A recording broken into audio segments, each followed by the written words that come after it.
to talk about this, we have to like build layers of concept and reference them again. So if what sex is for is the completion of the sexual impulse, and that's about integrity, being whole and being in right relationship with who we are, that we can look at like what is not that to start to fill in this sort of like abstract parts of what I'm saying here.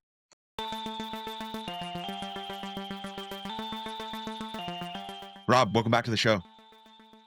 Aaron, thank you. Happy to be here. Absolutely. I loved our first conversation, so bringing you back as soon as possible. And really, this episode, we're going to answer some specific questions that people had in regards to our first conversation. So I encourage people to go check that out.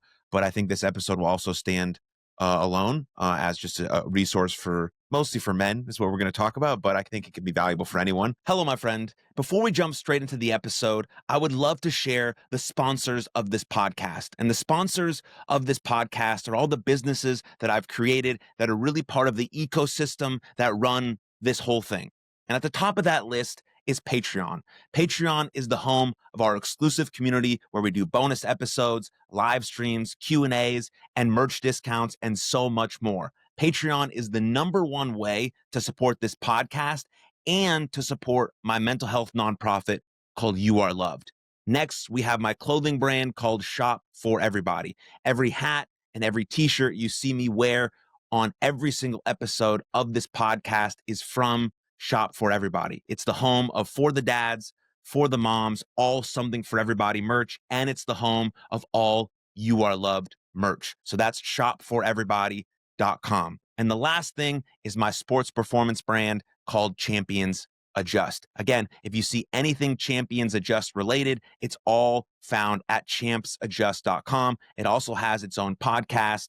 We also do a sports show through Champions Adjust. And if you're looking for any mindset or mental skills classes, they can all be found at champsadjust.com. And so if you want to stay up to date on everything that we're doing here with all of the businesses that I'm involved in, please go to aaronmashbitz.com and sign up for our weekly newsletter. Thank you. Now on to the episode, completely uninterrupted and ad-free.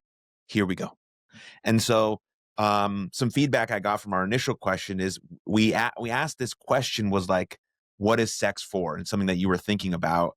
And people sort of commented saying you didn't dive deep into that enough. So maybe I didn't bring you back to that. Maybe that's on me, but I don't know. It doesn't really matter. Let's jump into that question and see where it takes us. So what is sex for, Rob? Okay.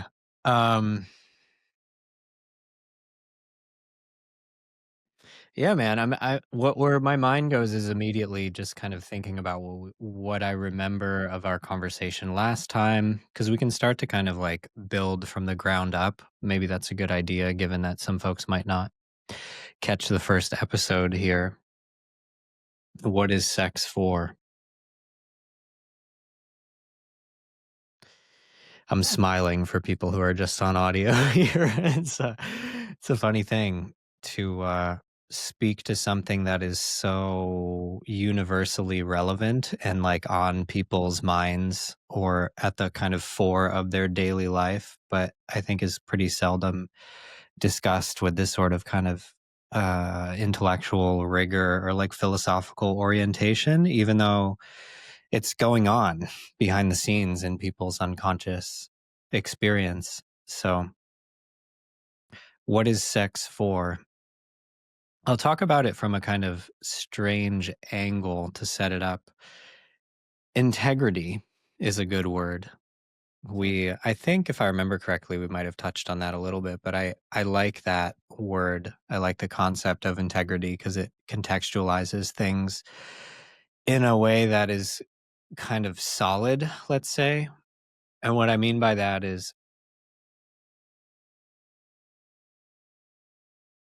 it can be helpful to have in conversations around meaning. It can be helpful to have like stuff that is more solid rather than like everything is meaningless and everything is made up or whatever. And from a religious perspective, people talk about good and evil or right or wrong or whatever, that these are not like up to people. This is somehow like a part of uh, truth, let's say. And when I think about the concept of integrity, which historically and etymologically means wholeness, not like ethics, the way that people normally position that word, it's interesting to think about like sex is a fundamental part of being whole. It is a part of like being intact, being complete as a human being. That when we do or don't do things in any part of life, that there's a sense of being like disintegrated, which is there that same root, integration. So when I think about sex, it's often from this perspective of like a good signal might be, where do we feel like we're not in right relationship with who we really are, as a signal of whether or not we are in integrity. I imagine you can imagine that if you like don't stay fit and don't eat well and are not kind of focused, that it's like this is an integrity issue. I do not Mhm. feel good per my own standards for myself. This is not right. And I think that we have intuition and instincts around like what what is right, what is not right in the sense of morality, but in the sense of like, this is not my nature. This is not aligned with who I am and what I am and what's wanting to express itself through me, basically. So when I think about what is sex for, we can go in the direction of like, how does being alive kind of fundamentally require us to reconcile sex, which is strange to kind of position this, like the sense of like, okay, you're alive, you're a man, there's this part of you that is, inherent to being embodied. It's very biological and mammalian, and it's something that you probably care about. So then the question comes like, what is our responsibility to that truth or like that reality? Kind of like, in hearing myself speak here, I'm kind of looking for what is tangible and not variable, because it's, it's like, yeah, we can go into like a philosophical end of like, well, everything is meaningless or meaningful depending on subjectivity, right? So, what is sex for? The way that I have found to be the most clear and useful is to frame that this is an integrity issue. This is about our wholeness. Sexual expression is about being intact. Sex, and this, I'm not trying to be like redundant or frame this as like a koan, right? But the sense of like, sex is for the fulfillment of your sexuality. Sex is an inherent part of our nature. And we could say what it is for, or where it integrates, is a sense that like, this is complete. This part of me is complete, the same way that we would look at any other part of creativity, any other part of our expression as beings, as a somehow like a organization of stuff happening through time and space, that the nature of us is sexual, and the completion of that sexuality has to do with our fulfillment and our sense of being in right relationship with our nature, with our natural way of being. So laying that out and kind of looking into this question more specifically, what is sex for? The completion of the sexual impulse is the thing that I often find myself saying and writing about. The completion of the sexual impulse is like, where does your horniness lead you when you understand how to channel it in a way that is intact? So, as you're probably getting, and whoever's listening to this is getting, that like, there's a lot of I don't know, like circularity is maybe a good word, that I'm like being self-referential in what I'm saying, and it seems like that's kind of inevitable. Like, there's no way around. To talk about this, we have to like build layers of concept and reference them again. So if what sex is for is the completion of the sexual impulse, and that's about integrity, being whole and being in right relationship with who we are, that we can look at like what is not that to start to fill in this sort of like abstract parts of what I'm saying here. That when we avoid or suppress or deny our sexuality, the consequences are very apparent. It impacts people's ego and self-esteem. It impacts people's relationships. And I think maybe most concretely is it impacts our health. That like we are not designed to disregard our sexuality. Obviously, procreation is critical. Making babies is a part of what sex is for, obviously. And on a more like personal, creative, I don't know, existential level or whatever, to use a bunch of big words.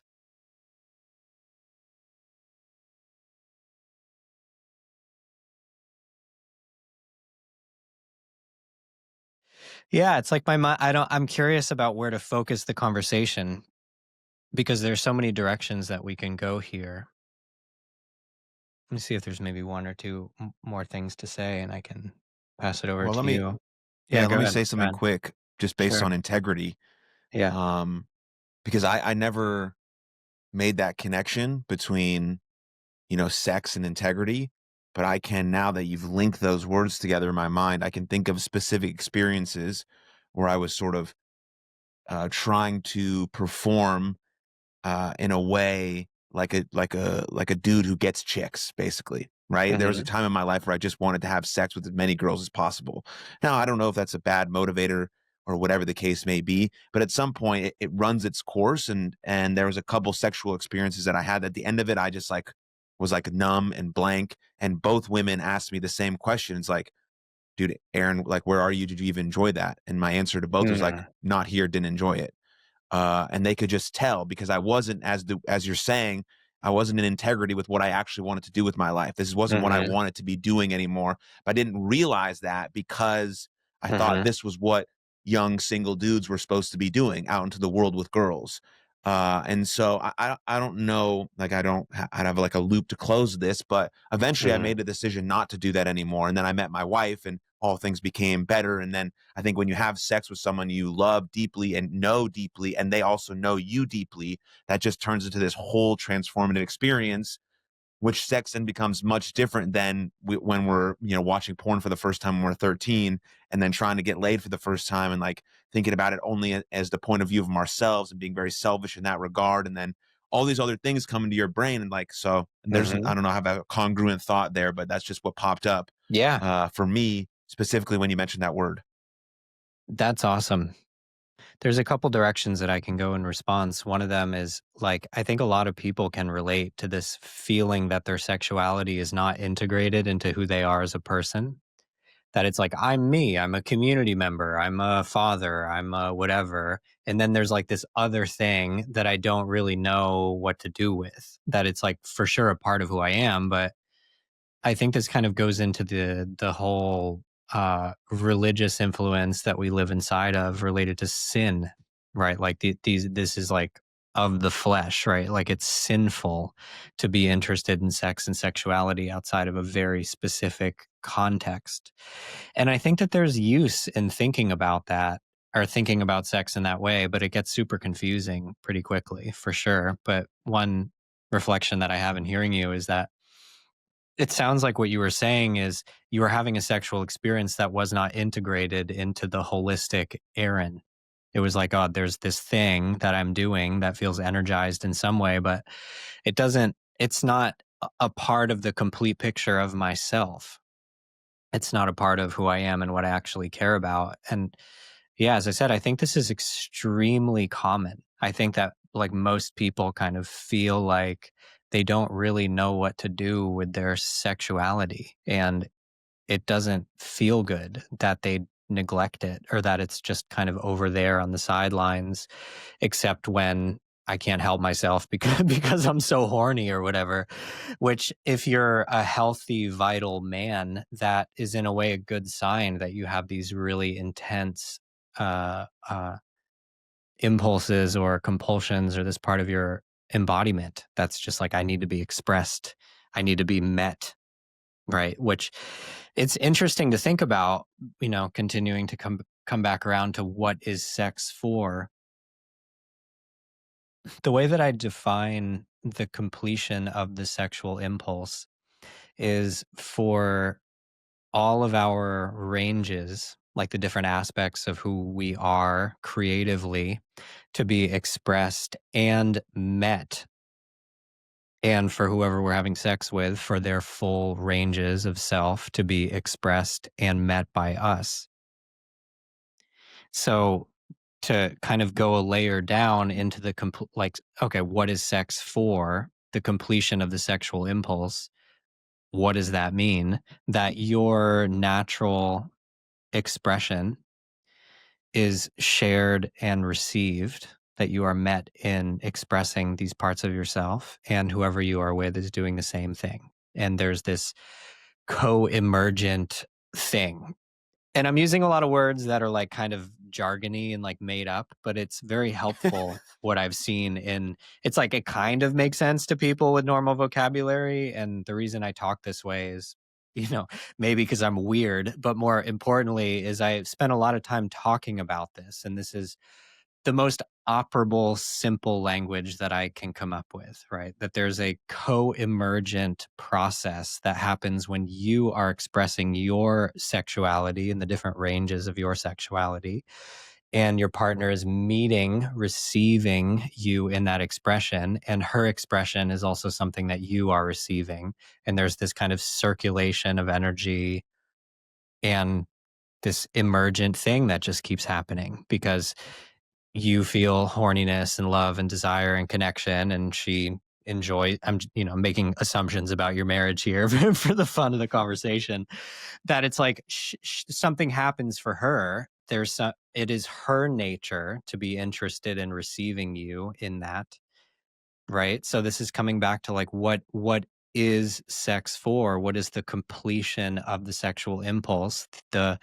An integration of these aspects of our human nature. So this is also getting into a conversation around like what goes wrong, because I think a lot of men do not feel met. They do not feel received. I've heard the complaint 100,000 times that I wish my wife was into the kind of things that I was into, but she's not. So that means I cannot express myself sexually. I cannot be met sexually because that would require another person showing up in a way that she doesn't want to or can't or doesn't feel right for her or she doesn't understand how to relate to. And kind of breaking that down into what do I do is very much my thing. Like this is, something that I've investigated deeply, and my kind of lead, I could frame it in terms of like business language, like the program that people come into at first when they enter into my work is a program called,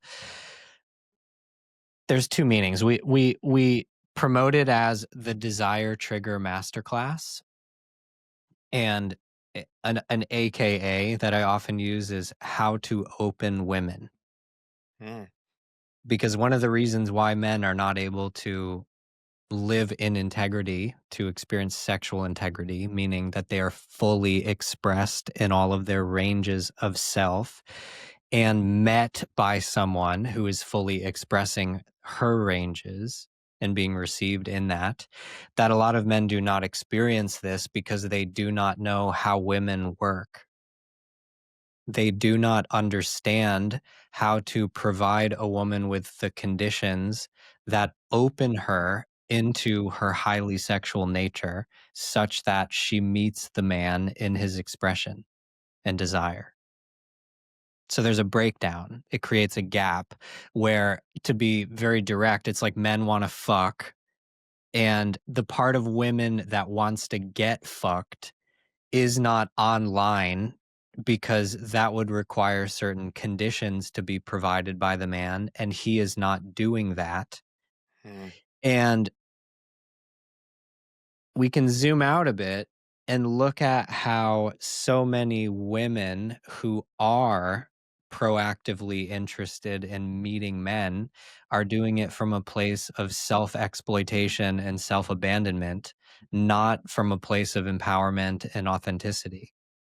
That sex is transactional, it's manipulative, it's exploitive, it's a lot of it's like a power position that women are in the position of power because they're the gatekeepers to you being expressed and met in your integrity. To bring that back around, it's like, well, shit, I'm not in integrity with who I am as a man because you hold the keys to the kingdom, so you utilize that to transact and exploit yourself first so that you can have the upper hand in all kinds of different dynamics that go on in your life, right? So it's confusing because a lot of men end up projecting that what they are looking for is this sort of uh uh like nympho freak or whatever that they see in porn, is like, that's what woman is supposed to do so that I can be a man.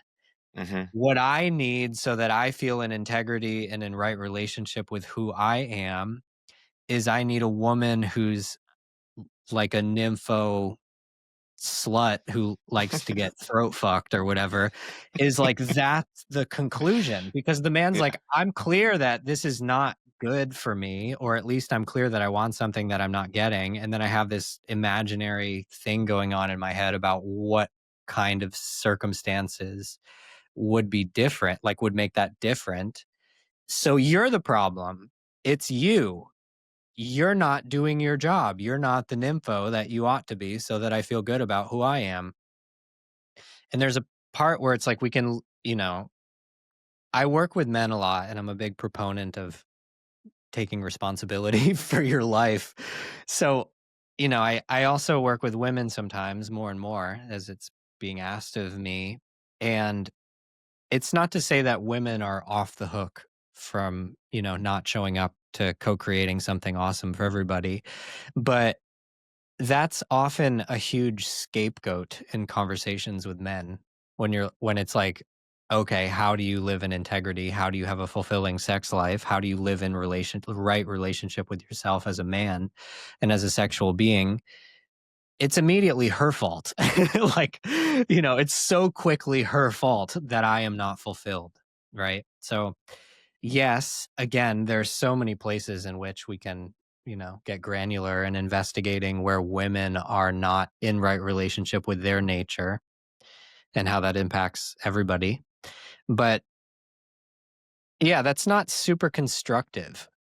Sometimes it's not the most useful conversation to have, especially when we're in such a polarizing subject matter. Like Mhm. the tendency to be like, it's your fault is really high when um there's so much emotional charge. And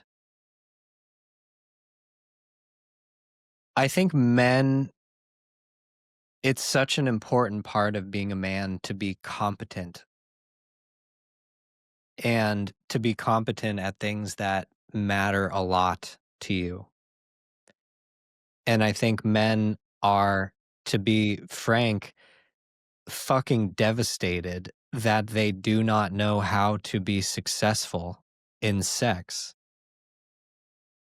And we have been experiencing this our whole lives. And so has basically everyone we've ever met.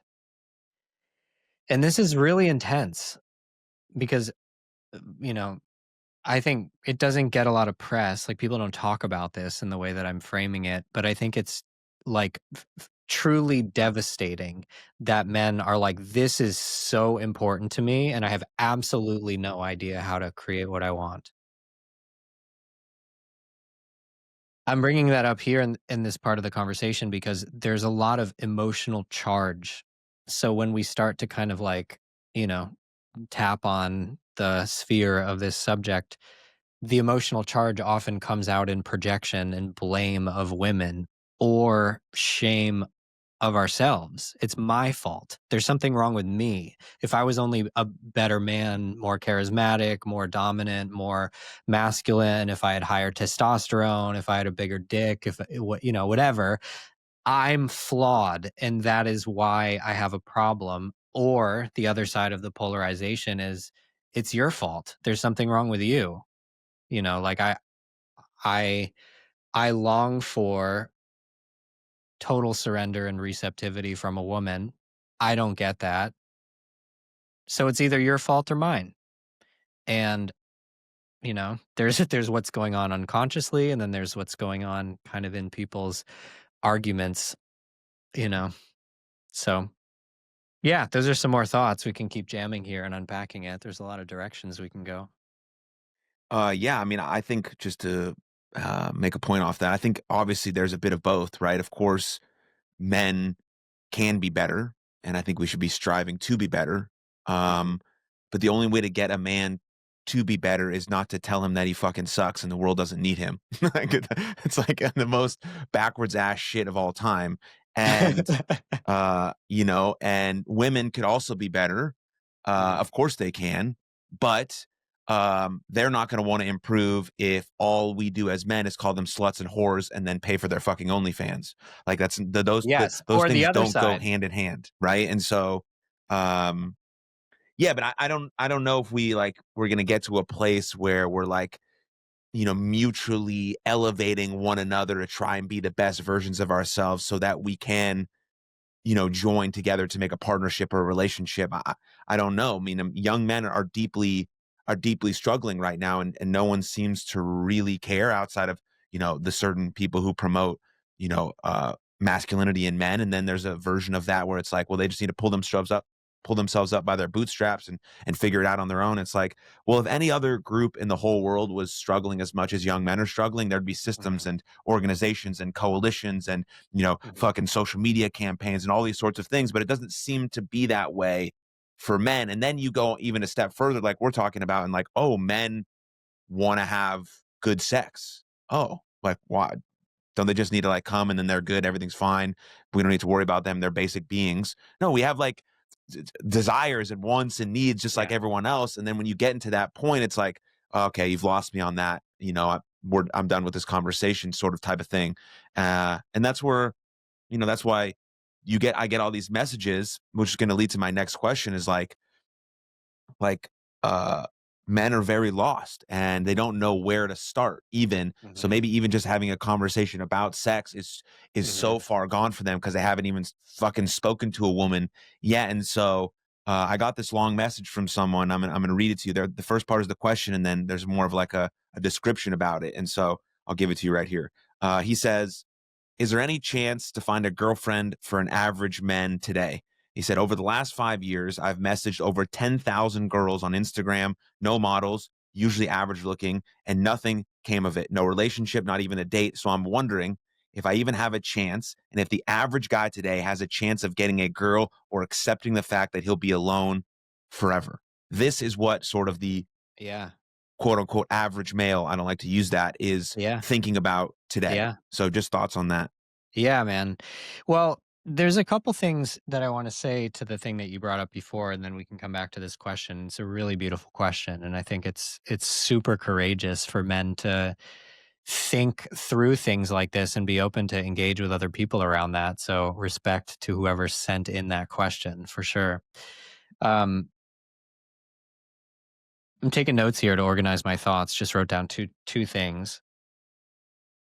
What I see a lot of is another polarization where men seem to be extremely hard on themselves to the extent that it's crippling. Like, just, it's not like they can't even do anything because they're just so crushed. And then the other side of it is this, which seems like it's really promoted in this anti masculinity bullshit, is like, if a man is like, "This is not okay. I need to change my life," and like, or "This is not okay for the world," or whatever, that a very common response is like, "Dude, just chill." Like don't be so intense. I have a friend who's a extremely rich and successful person at basically everything that he's ever done. And when I asked him why, that he said something like, I've noticed that when something bothers me or I want something, I go insane and I cannot stop until I fix it. So, and he's like, that's the reason why I've made millions of dollars. It's the reason I have succeeded in all of my creative pursuits. It's the reason why my relationships are awesome because I'm not chill. When something is not okay, I fucking take care of it like I'm a crazy person until it's fixed.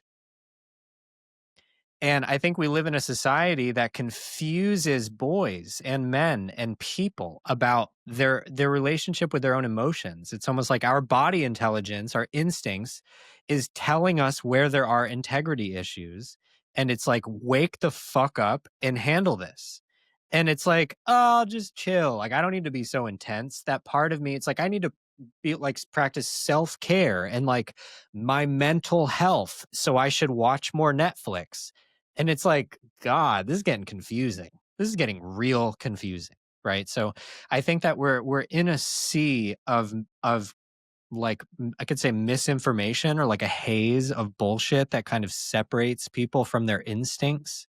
And obviously sex is one of them, right? Like it's huge how much we are kind of called to question our masculinity of being like men are dogs, and the fact that you want to fuck her means that there's something wrong with you, and how dare you feel that way or whatever. It's like there's all of this stuff in the airwaves. So one thing that I think is to loop this back around to the question, taking seriously that you are not okay is a super important part of how to create change. I think so many people are dissatisfied with their lives, but they do not take themselves seriously enough to be like, well, this matters. I matter. This situation matters. My instinct, my sense, that gut feel that this is not what I want. This is not cool. Maybe it's right. Maybe that is correct. Maybe that is something that you should take seriously and follow it to where you are inspired to take action and to create change in your life and in the world. And this brings me to the next thing that I wanted to say about how, from what I have seen, except in very, very rare cases, men need to learn about how women work from men who know. And it's interesting because like the thing of like, I tried, I reached out, I approached 1,000 women. I reached out to 1,000 women. I spent 1,000 hours on dating apps and I had no results. As with anything else, it would just be like, okay, well, there's a lot of variables here. Either something's wrong with me, this game is fucked, Mhm. like, which it sounds like that's kind of what the person who asked the question is questioning, is like, is the premise of this investigation off? Is this a waste of time? Is there no way to win? Is there no way to succeed in this endeavor? And I think I can say with certainty that you can succeed in this endeavor if you have the right information and you approach it with sincerity. Mhm. And I think most people, it's confusing because it seems like, well, I'm just talking. I talk every day. Now I want to talk to a girl. So now I just do that and I should get the outcome. I'm being honest. I'm attracted to her. I'm a good guy. I don't have any malintent. I'm not doing anything sketchy. Like, I want a lover, a girlfriend, a wife. What the fuck is wrong with that? Nothing. Why is Mhm. no one be receptive to my initiative or whatever, right? And I think the most significant, and there's deeper layers to this that I'll circle back to, but the most significant reason why men do not have results, they do not have success and abundance with women, with sex, with relationships, is because this is something that we need to learn. It is something that we need to learn. For almost everyone, I think it is unreasonable to expect success in these domains of life without learning from people who actually understand what that is made up of. And there's a lot of crap out there. If you think about like dating and seduction, there's the whole like pickup artist world. And there's a ton of very good information in that community. But most people will never find it because they're like, what the fuck is wrong with those guys? Right? It's just like, God, I'm especially for older guys. They're like, I'm a 45-year-old man who just got a divorce. Like, I'm not going to learn from this, like, passport bro who's had sex with 900 girls. Like, I don't, that's super weird to me and I don't want that. But it doesn't mean that these people don't have tremendous insight into the nature of the female mind and the mechanics related to these initial stages in building relationships with people. They have a shitload of information. Some of it is not cool. Like there's a lot of manipulation in those communities, but from what I've seen, it's actually not the majority. I've spent a good amount of time in the pickup community and it's mostly just a lot of good guys trying to support each other to create meaningful experiences and to deal with the fact that there's this like weird barrier between everybody. And how do I take responsibility for it's like I know that I would be a good lover, a good boyfriend, a good husband, and I know that there are women around me that I would love to connect with, but I do not know how to bridge the gap. I don't know. And if I did, then that would be cool, but I don't. Like for example, if I could get this girl to like sit down with me and get to know me, she would like me, but I can't. So fuck. Like, what do I do to deal with all of these gaps? Right? All of these gaps. I used to use this as like a central framework to my work that like if on like we have this arc of a relationship and at the beginning is like we don't know each other at all. And over here is like absolute trust and openness. And people have gaps. Some people who are naturally really charismatic might be super solid over here, but they have commitment issues or, they don't really understand women's relational needs on a deep level when it comes to long-term relationships. And then there are other men who would be amazing husbands and boyfriends, but they have no idea how to talk to women Hmm. such that they would be interested in building a relationship with them. So, um, I would say that like find people that you really respect and trust and have had the results that you are seeking, just like in any other domain of life.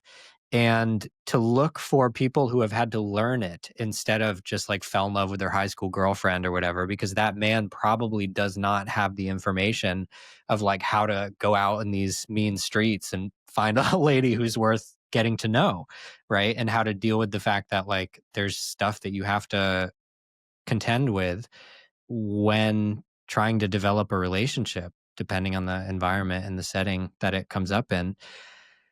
And then the same thing could be said about relationships. Like there's this idea that like you should just know how to have a functional adult relationship is completely wrong.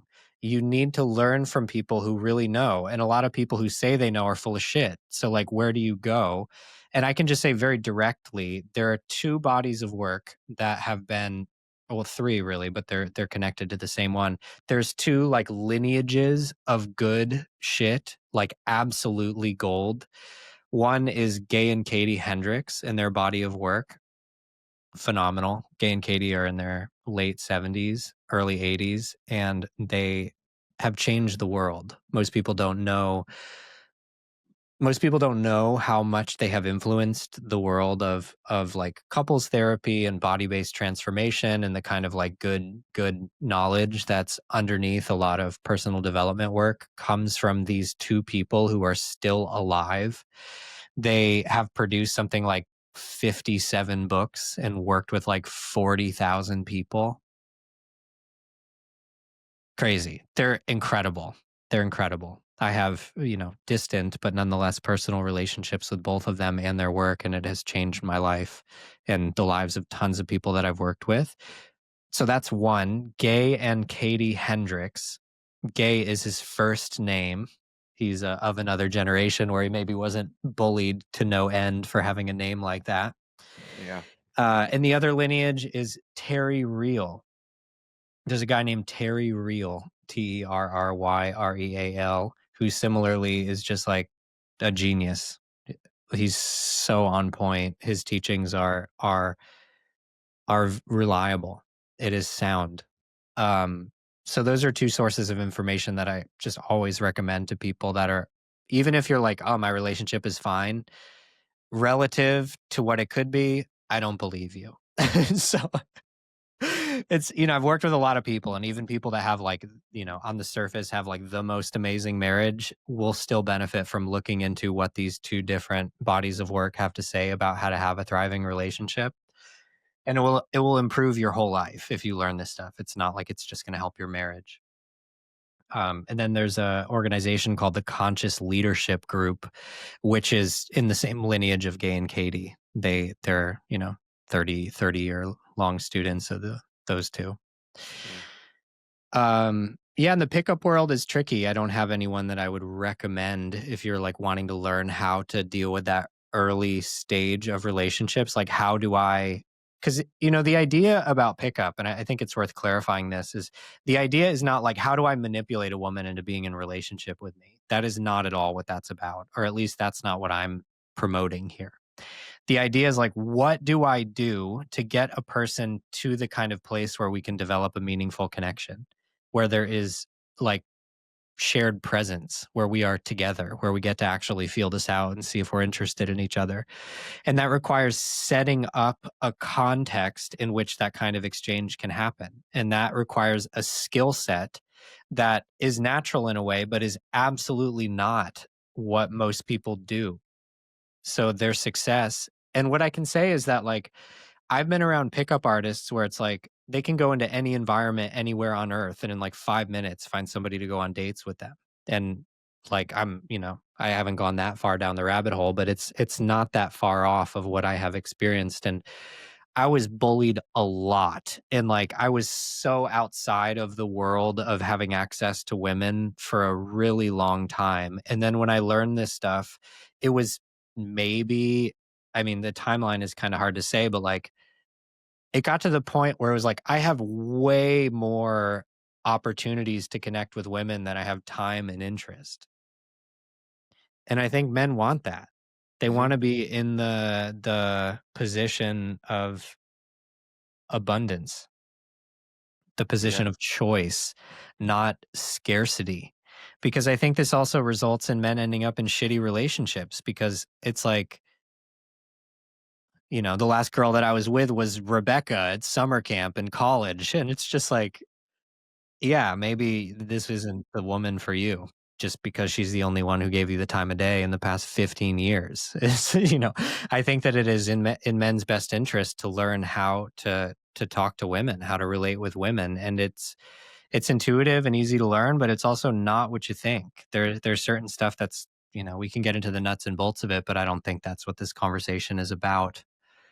Um, yeah, and then the third category is sex, which is huge. The sense of like you should not expect to have a successful sex life unless you learn about it. And what most people would consider acceptable, I think, is absolutely not what you want. Like it's not what we are fulfilled by. It's like, oh, I guess I'll settle for that, or like that's just how it played out for me, or I guess I don't have that kind of wife, or you know what I mean? It's like people play all kinds of tricks in their head and rationalize. And it, my mind goes back to this thing of like, take seriously the fact that you're not satisfied, or even take seriously the fact that you want more. Hmm. I would say a good majority of the men who I have worked with are not like, my marriage is in shambles or my sex life is totally terrible or whatever. It's men who are successful and are just kind of like, you know what? This isn't it. I don't like this for myself. It's okay. Maybe even it's better than most of my friends, but like I just know deep down that this is not it. This is not what I want. So I would encourage people to take that seriously and to like look into that and to get help and to get the information that opens the doors to the thing. Even if you don't know what the thing is yet, you just know that there's a feeling in you that's like, I want something that I don't have, and I'm going to look into it. Yeah, trust that, follow that. Couple things off that, Rob. One, this is hilarious. My grandpa, when I was a junior in high school, sent me like the original pickup artist book because he felt like I wasn't like talking to enough girls. Probably because my mom had told him that like no girl had ever come over to the house ever when I was in high school, and that's true. Didn't talk to girls in high school because I don't know whatever, right? It doesn't matter. But I just thought that was hilarious. He sent me like a box of condoms. Not going to use these and pickup artist book. I think I still have that book in my somewhere. I mean, I kept it with me. I brought it Was to it college Neil with me. Strauss? It was Neil Strauss for sure. Yeah, nice. There was some good insight in there. I mean, I don't remember fully about it, but it's like I know, like speaking off that, like I know a bunch of guys, and I don't like to use the word average, but they're average, like looking in sort of like physical Mhm, stature, right? But they're mhm, not average guys. They're good fucking dudes. You know what I mean?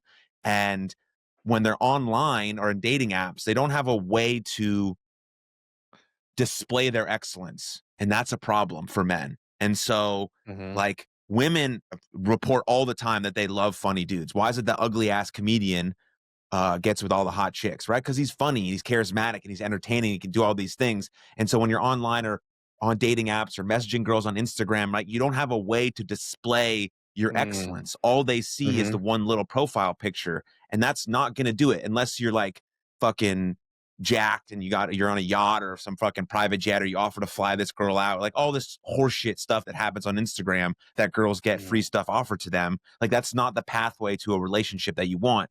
And so again, I got a bunch of dudes who do have great things to offer, but they don't know what place or where to go to display that excellence. And I think that's an issue for sort of just like a really good dude who's like, and then like the saddest mhm. thing I see is that they'll then try to convince themselves that they're good alone. Like I'm good. I don't need anybody Yes, else. And like, exactly, no, fuck exactly. off, dude. That's not, that's not true. You know, that's Yeah, not true. You know that the best parts of your life are with other people, like going on trips with your buddies or like finding having a great relationship. Like that's like, and I see it mhm, happen with women as well. Like I've got a really close friend who like since I've like I'm not gonna say it, never mind. I'm not gonna get too personal about her life, but like I've also seen it on the woman's side as well, like them convince mhm. themselves that they are good alone because they've had a bad relationship or they're like all this type of stuff. And you don't want to see that Yes, from either sex. Like, no, like we should be wanting like it's the best part of life is trying hard at a relationship for the rest of your life. And I think that's cool. And then we convince ourselves that that's not. And then because we've been through bad stuff or whatever the case may be. And so I thought that was a interesting stuff there to add.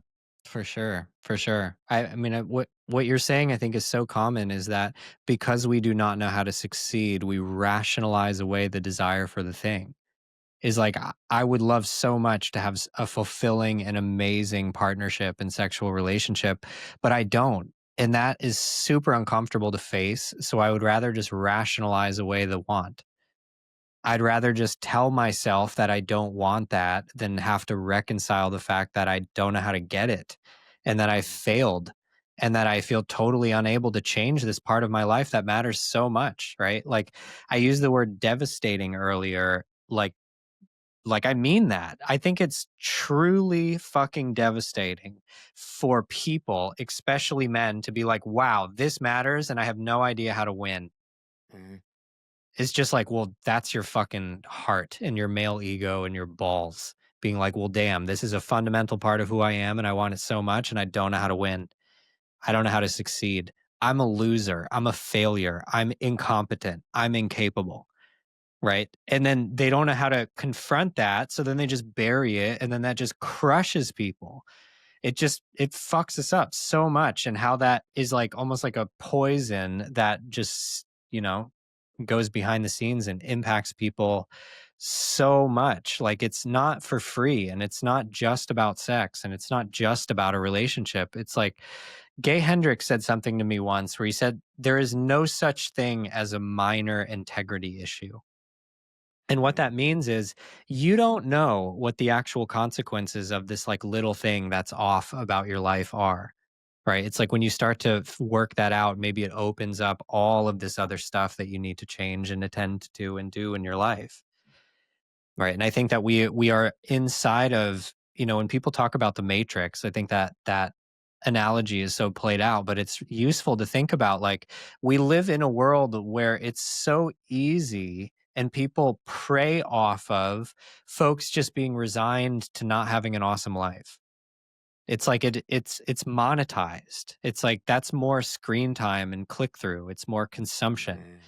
If people are just kind of derping around and not living on purpose in alignment with who they really are, they're better for this kind of shitty economy thing that goes on.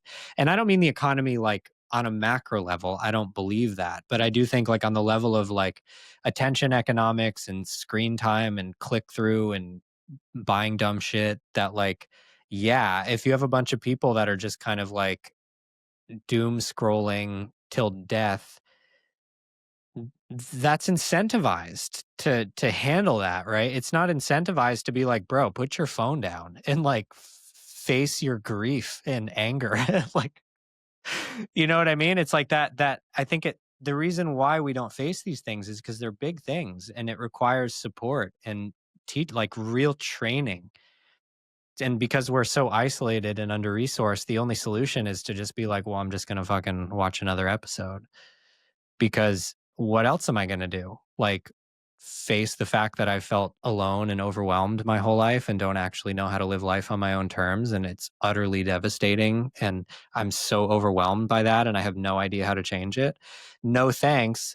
What's on next? It's like, and these conversations happen internally, and it's a split second between when we feel uncomfortable and when we go to the next distraction, when we feel like something from the depths of our being is coming up and we don't know what to do with it. So we just tend to whatever the fuck. Right. Like, this is what most people are doing all the time. And that brings me back in my mind to what you said about like average guys are good guys.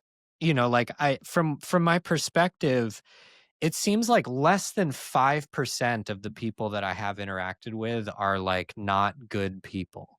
It's like most people tend to have honor and care about the well-being of other people and doing the right thing, and like they want to help where they can, and they don't take advantage of power or whatever, you know, like they're proactively interested in how do I be a good person. But then all that energy just gets poured down the drain because people are under resourced and they don't know how to hold themselves. Like, immediately see this image in my mind when I think about wholeness and about being intact, and like to have a spine and to be able to hold your energy and direct it requires things, it requires capacity that people do not have. So the tendency is to just pour it down the drain because I don't have the like internal infrastructure to channel my life force into things that actually matter to me. So I will just be this kind of collapsed thing and pour my energy down the drain and do the bare minimum because I'm not okay and I don't know how to deal with that.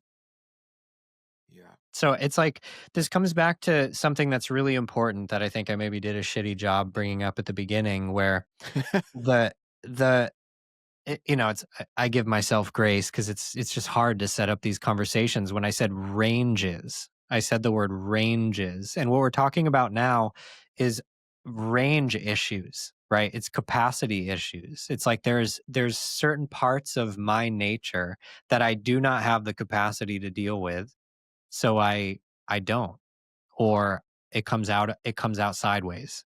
Like, if we think about grief and anger and sexual desires, and even looking into sexuality more, like the range of like taking and like hunger, like really like primal horniness, that takes capacity and skill to coordinate in a way that creates success. It's like if you imagine that like we are channeling some sort of like nebulous energy, life force energy, and literally need the embodied and like mental infrastructure to channel that energy, or it will just go down the drain or leak out into something that we don't actually care about. And the alternative is that we have the capacity to channel life force into the fulfillment of whatever we're trying to accomplish. So the fundamental issue here is we do not have the capacity to deal with these different ranges of ourself, which equals integrity issue, which equals lack of wholeness, lack of success, lack of abundance. As far as I can tell, it seems like when we are in an investigation of like, what is my nature and how do I live in integrity with that nature, it equals success. Mm, It's like that's a part of our instinct. When we follow our creativity to its fulfillment, it creates success and abundance. So yeah. my work is so much about people's mindset and people's embodiment and how that relates to trauma and how it relates to like our unconscious programming, because the capacity, like the ability to like channel life force through you so that you can get what you want out of life and contribute what you want to contribute, it's not impossible. It's just a skill set. It's a developmental state or whatever, that matches the result. It's like the result is just a match to a way of being, and we don't have that. We grew up in a society that's not very good at supporting men and boys to develop the capacity to live in right relationship with the energy that's trying to move through them. Or maybe that sounds too woo for people. Like it doesn't matter. Like the point is, this is about being like able to manage what is true rather than being in self-deception and avoidance and delusion and distraction. Like it is kind of black and white. It's like, are we living in a state of remembrance and connection to meaning, or are we not? And the capacity to live in that sort of integration is about, getting your mind right and understanding what's going on in the unconscious and dealing with trauma and all this sort of stuff. And yeah, we're starting to unpack some deeper concepts here.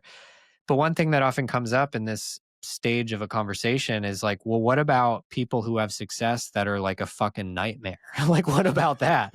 Right. And it's like, that can be really confusing because sometimes people's adaptations create material success, and that we don't know how to contextualize that. It's like this person who's so ambitious and driven, type A or whatever, is able to succeed, and I'm not. And they didn't do the inner work. They just Mhm. somehow got that hand of cards, and that's confusing. It's confusing for people whose adaptations don't result in material success to consider people's who like them being off just results in them having the upper hand, which I'm sure with your history with professional sports, you've seen that all the time. It's like, whoa, like that dude's a killer, and like what a fucking nightmare of a human being. Like I don't want anything to do with that guy, but like he's the best.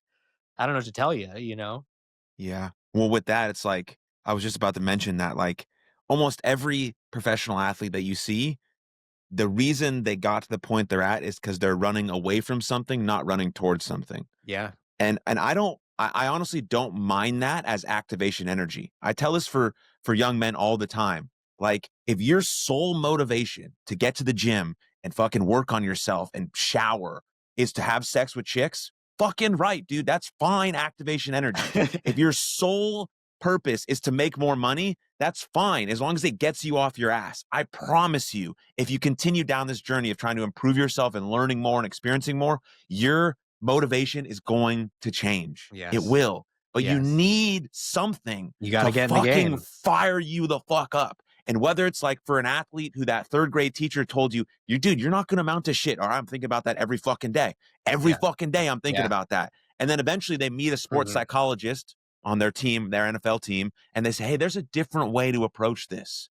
You can still Yes. have this fucking fire and this chip on your shoulder, but we can also integrate some stuff. You can be with your family. You can have harmony in these different aspects of Yes. your life. You don't have to be on the mountaintop all alone because that sucks. And then you're wasting your $100 million that you made because you have nothing to spend it with or invest in, or there's no future you see for yourself because you don't have anyone that you love. And so it's the same thing for sort of young dudes. Like Mhm. it's fine to want to have sex with girls. That's a great motivator. That's why I got into the gym and the gym changed my life. But you're going to learn some other stuff that you want to integrate, and like actually how to be in relationship with another person and how to like express yourself and all these types of things that are amazing that are going to come from getting in the fucking game. But if you're never in the fucking game, mate, you can't learn any of this stuff. Yes. Yeah, and to the dude who chimed in with the question, it's like getting in the game is one thing, and then like learning the technique so what you're doing actually gets the results that you're looking for Hmm. is the next, like props for being in the game. Most men don't even do that. So Right. respect. And you might want to look at like what are the people who don't have these kinds of numbers do, what are they doing? Cuz like, there's a lot of people out there that are probably not smarter or better looking than you are who don't have, they're not 0 for 1,000. Like that's, so it could be helpful to really look like what are these people doing? And there may be a line where like that feels manipulative, I can't do that, right? But I think a lot of people they get this story of like the way that you socialize is you just be yourself. And that's not wrong, but that's also terrible advice. It's terrible advice. Like it's terrible advice contextually. I don't I want to kind of reel that back in and couch it in something cuz it's authenticity is super important. Just be yourself is not how you get women to be interested in you in an open environment, right? Like in an environment where there's no social proof, you don't get to be impressive, you don't have high status. That does not work. It doesn't work. Like you need to understand how to lead a conversation and what is going on in the internal attraction process of a woman, right? Like yeah. I mean, we're kind of bouncing all over the place here, but there's a bunch of stuff that I think is really like we could double click and go deep down the rabbit hole of talking about ranges more because this is huge. But one thing that you said that I think is really kind of we can highlight this. I love the body in these kinds of conversations because it makes it concrete. I think that what is going on is simply the difference between, we could say, fear or creativity, or another way to frame it is adrenaline the driver? Am I doing this because of fear, actually? And I don't mean like, oh, I'm afraid, like there's so much stigma around that word. Like, are you a bitch? Like, what do you, like you're afraid, like it's like, no, this is a biological reality, right? Like, it's like if we had the right, like devices hooked up to a body, we could tell, is that mammal in a state of fear or not based on their neurochemistry and neurophysiology, and like what is going on is unarguably factually a thing if an animal is in a state of fear. And when people have a chip on their shoulder or they're trying to prove something or whatever, it's fear. It is fear. And that often directly relates to a concept of outside in versus inside out self esteem. These things are Hmm. directly connected. So we could say like fear and creativity, adrenaline and creativity or curiosity or whatever, or inside out versus outside in self esteem, which has so much to do with worth, value. And I was gonna maybe take a detour to talking about how this relates to like people who succeed a lot, even though they are very outside in oriented. But it's a can of worms. We can circle back to it maybe. But the sense of like there are three different kinds of outside in self esteem. This is a work of a woman named Pia Melody. She says that you have outside in self esteem in the sense that like I have value because of what I can do.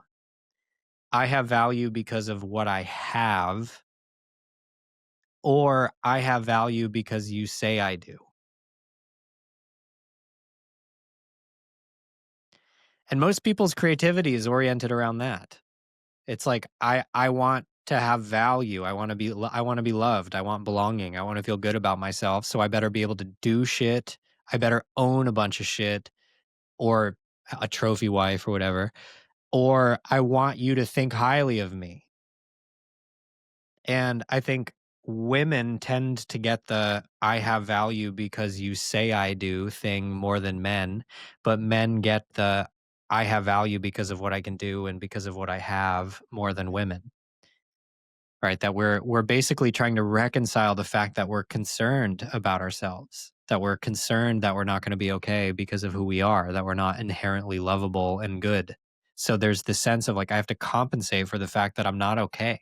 I'm not okay because of who I am is not enough. It's not okay. So I have to compensate for that, which is this drive, this sense of, a lot of people's ambition is very hinged on like, I want to feel good about myself. I want to have stuff. I want to whatever, whatever. And like, there's a part of that that's just healthy and about pride and honor.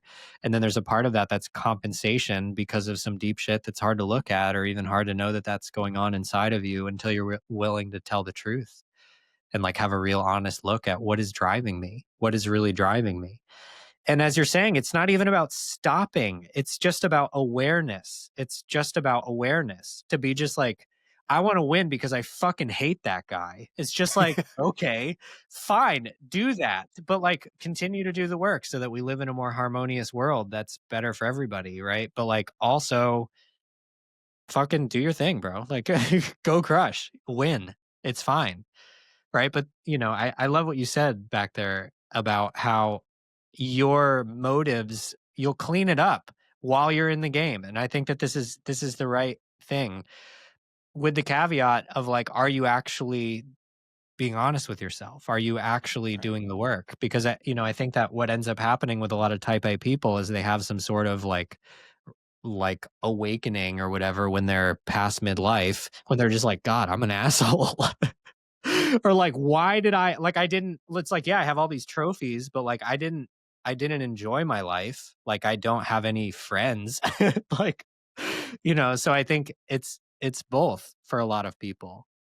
And then Yeah. on the other side of it, a lot of people cannot figure out how to succeed at anything because they're burdened by their stuff, their traumas and their neuroses and the, weird beliefs that they inherited from somewhere or picked up through their development. That I think it cannot be overstated how consequential our development is and how much our society doesn't really create an environment that supports human nature.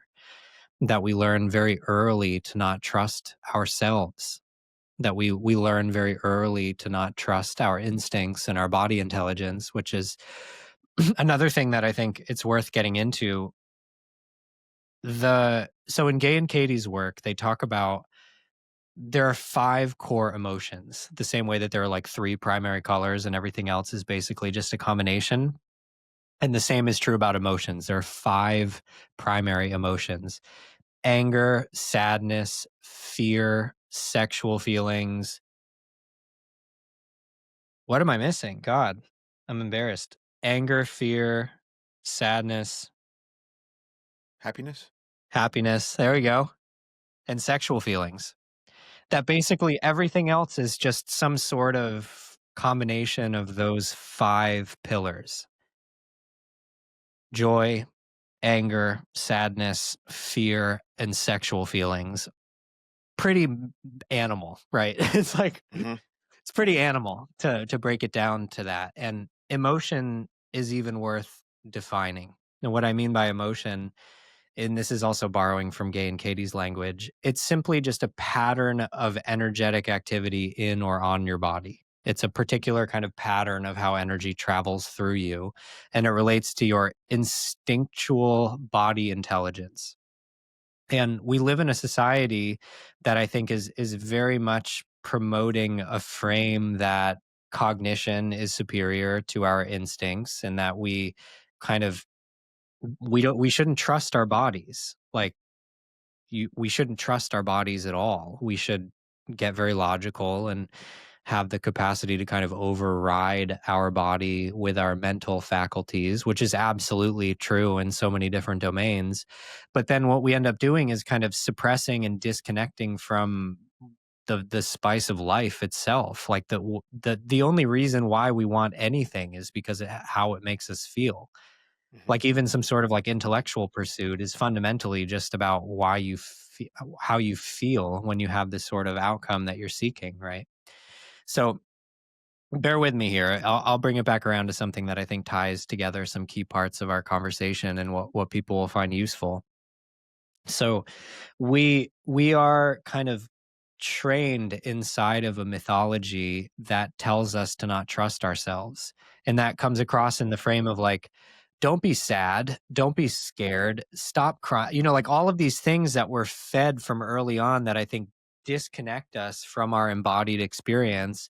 And it's like, oh shit, well, like if I'm sad, then I'm not going to get love, or someone's going to hurt me, or I will be like emotionally abused because of something that is completely innocent and emergent and that I'm not choosing. I'm 2. It's like I'm 2 years old. It's like I'm not doing this. This is just what's happening in my little body. I don't have meaning associated with it. It's just happening. And then we learn to not trust ourselves. And I think development and the way that we socialize little kids is complicated. I don't mean to kind of wash away the nuance of what good parenting is about, but we really just deeply get trained to not trust our body intelligence. And when we are trying to have like true intimacy with other people, and when we're trying to have good sex, we need it. We have to be able to integrate the different ranges of our authentic experience, because it's like you cannot pick and choose what parts of your embodiment that you allow and what ones you throw away. If you want to experience profound pleasure and intimacy, you have to have the capacity to feel your feelings. You have to be able to feel grief and anger and fear. You have to. It's the same thing. It all relates to an embodied and neurological capacity to be present to what is going on and to allow it to move through you. That's it. There's no way around exploring the full ranges of sexual experiences without developing the capacity to feel your feelings fully. And it's a point that's worth clarifying, because when most people hear that, it sends off, it's a red flag. And the reason that happens is because we conflate immaturity with emotion. We think that it's like, I think a lot of people that promote emotional, uh, the integration of our emotions are promoting immaturity. There isn't an understanding of the right place of emotional experience for men. We don't know that as a society. It's either like you're either masculine and kind of like stoic and unemotional or whatever, or you're a bitch or a child. Right, it's like, do you know what I mean? It's like, it's like there isn't a place for, like, experiencing deep grief and understanding the intelligence of your anger and really honoring it, and that's another big one that's worth speaking to, that most people, they don't know what healthy anger is. They know what the suppression of anger is, or, like, outbursts of toxic rage. They don't understand what anger is, which one way, and this is borrowing from Gay and Katie and from what I have seen to be absolutely correct, is that anger is a part of our body intelligence that is seeking to assert a boundary or to protect something that we care about. It's a Mm, part of, if you think about like an animal, right? Like your anger is there to protect yourself and the people that you love. That's what it's for, to be like, yo, you don't want to do that. Just letting you know. Right, like it's a part, if you imagine, like it's easy to look at like these emotions are not human in a way. Like this is older than people. Like it's very deep, right? So back to the thing that I was saying, that we're like obsessed with our cognition and our logic or whatever. Body intelligence compared to like cognition is maybe like 10 to 50,000 years old at most. And body intelligence is like 15 billion or whatever. It's like, just in terms of maturity, we're dealing with something that is so much more nuanced. And of course, there are so many things where like body intelligence is not going to help you, right? Like I'm not, I'm not in any way saying that there is not value in the kind of like psychological technology of cognition at all. Like it's extremely useful for a million things, but it is not useful for having high quality relationships and great sex unless you understand the right place of embodied experience, embodied intelligence, and emotional intelligence, which is about heart intelligence. mm. So, anyways, I could just keep riffing here, but it's like we're starting to kind of have a cohesive model ish ish, cohesive ish of what the building blocks are of how to experience truly fulfilling sexual experiences and broadly speaking a fulfilling sex life and how that relates to relationship because that they obviously overlap in a very obvious place. So those are Yeah. some thoughts. Curious how it lands for you. I just it's so funny that, we've been talking for about an hour and 15 minutes, and we have only touched on 2 questions. But I love that. But I kinda wanna put a bow on this conversation, and then obviously it seems like we're just gonna have reoccurring chats, me and you, Rob, so hopefully you're okay with that, Yeah, man. as we keep diving deep, because I made a few notes about ranges that I wanna talk about next time. And then I made a note that I want to actually maybe get into more of the like nuts and bolts of like actually approaching a woman. Like what should I do? What should I say? Body language, things of that nature. Mhm. So maybe we can jump into that too in our next conversation. But is there anything you want to sort of wrap up this conversation with to put a bow on it, or are you good with what you just stated there? Oh, man. I often with interviews that are not really long, I often have this feeling of like, "Oh, maybe I could have been better organized and structured in making use of this time." So, I will hold that both as a aspiration towards being a better speaker and presenter of things and better conversational partner. And also, yeah, I'm not hard to find if people feel compelled to see what else I have to say. You can I'm not hard to find. Um, but yeah, man, I guess it's like I don't know what this translates to. I don't know your audience super well. But what we're touching here, I think, might be eye opening, or maybe some people don't like it or agree with things that I'm talking about, or it's confusing for them. And what I really like to do is to get people to have experiences so that they can decide if what I'm saying is true and consistent with what happens for them. So that's not going to happen right now. That's okay. Um, but yeah, there's something about like how profound it is to learn how to feel our feelings through to completion and to let them go. And I think that most people have no idea what that is. And I think the consequences of that are massive. I think it is Mhm. very confusing and people end up feeling like they're in a straitjacket or are dissociating or like avoiding themselves because they don't know what to do with their feelings and or they feel childish or feminine when they relate to their emotional sides. And this is confusing. And I've been there. And I've seen a lot of people through that process of starting to kind of like get in the reps of meeting your embodied experience and feeling your feelings through to completion and seeing the wisdom in that process and how that doesn't actually detract from our masculinity or our capacity to get shit accomplished, but actually supports it.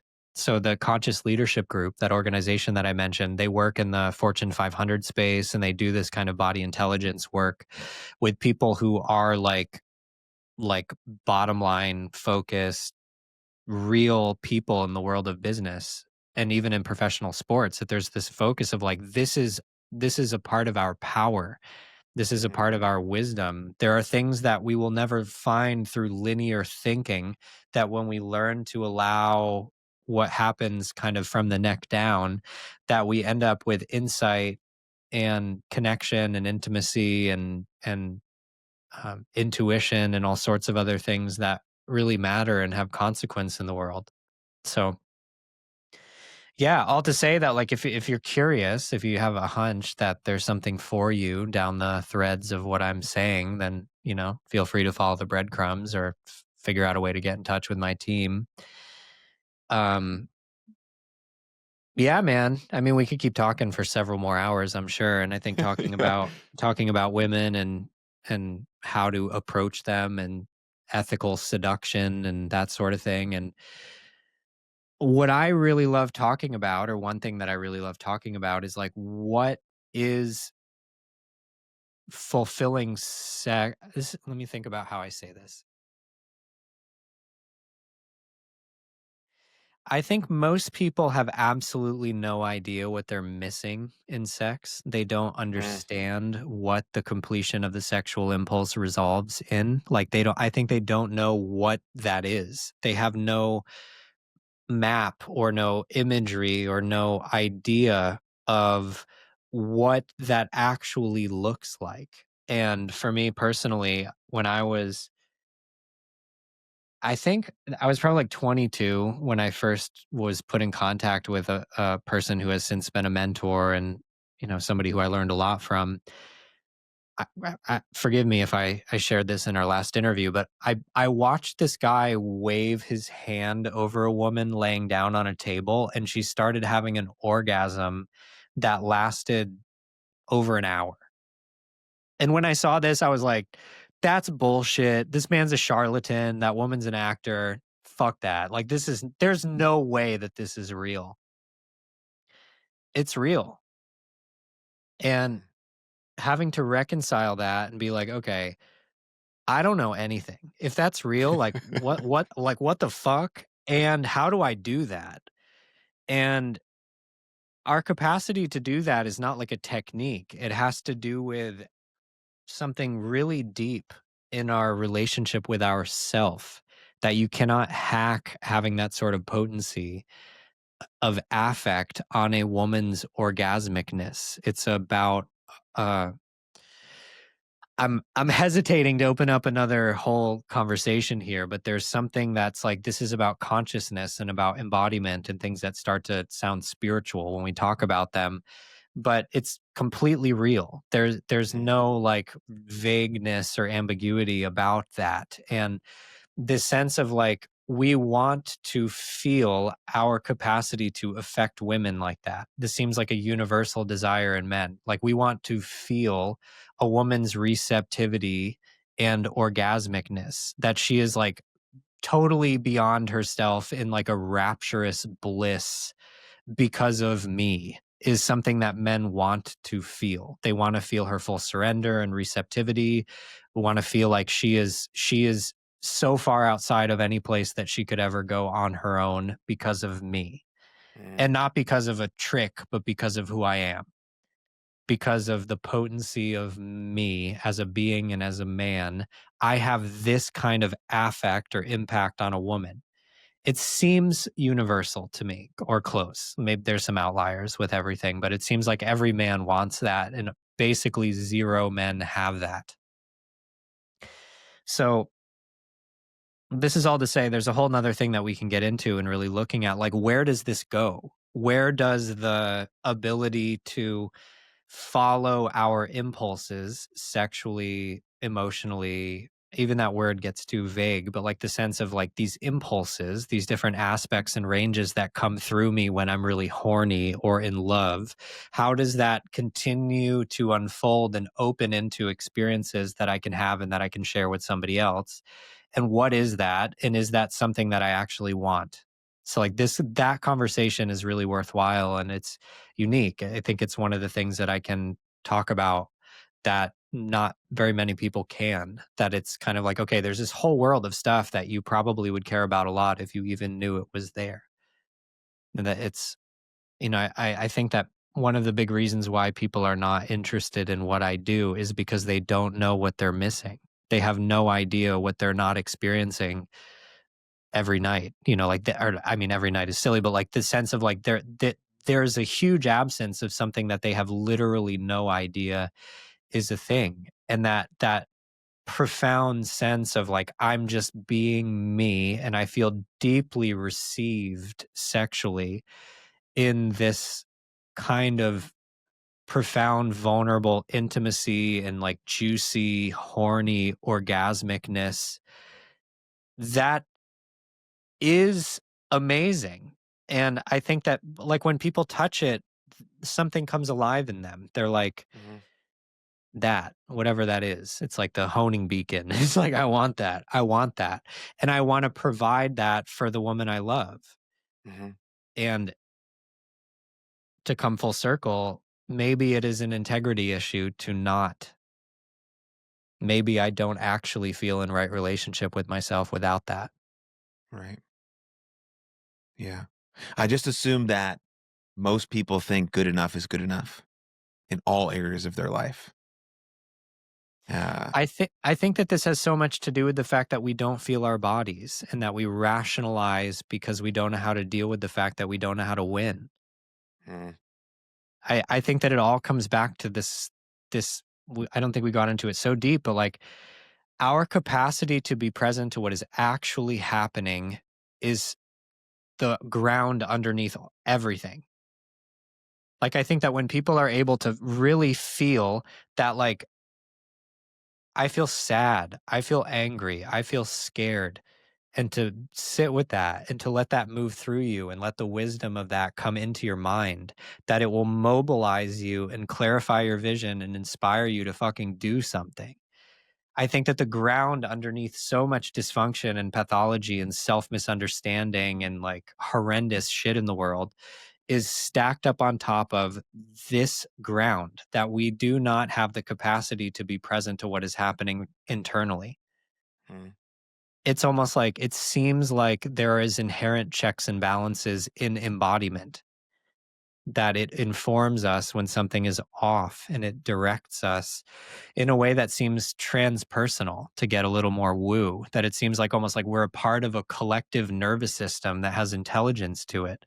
And this is true in individuals and families and communities as like a global collective, that there seems to be a deeper intelligence that when we listen, it informs us. People talk about like inspiration or the muse or like all these different things. I think that that's what that is. It's like there's something that bubbles up from deep within that relates to something that's so much bigger than us, or we could, say that it relates to God or to nature, or to our soul or whatever, or like we're channeling something for the collective. We can get real spooky in talking about this, but what I've seen, the reason why I keep coming back to experience is because meditation and embodiment practices and these different things that I'm talking about is like, try it.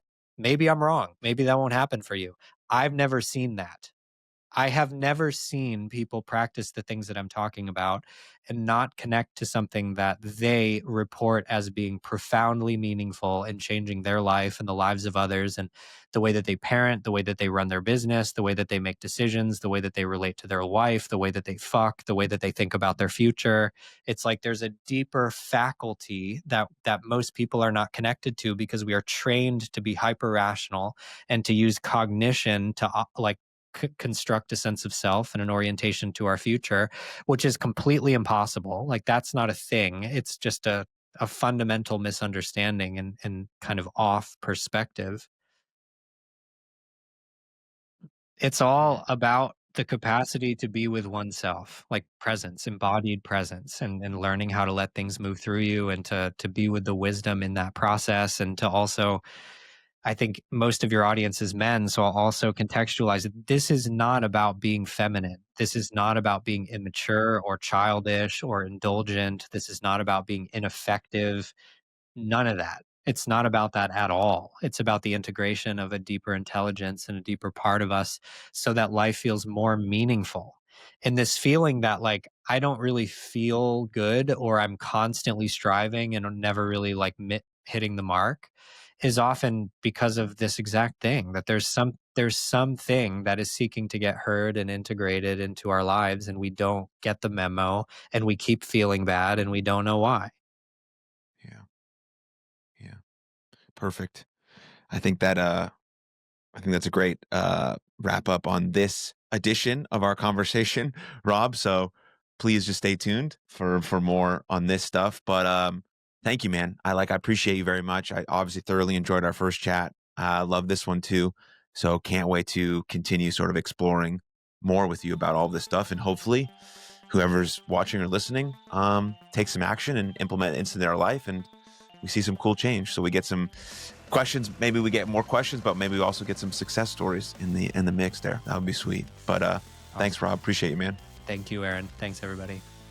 Thank you very much for tuning into that episode. And if you enjoyed it, click right here for another full-length episode of the podcast. And please don't forget to subscribe. But most importantly, above all else, please take good care of yourselves and others. And I'll see you next time. Lots of love. Cheers.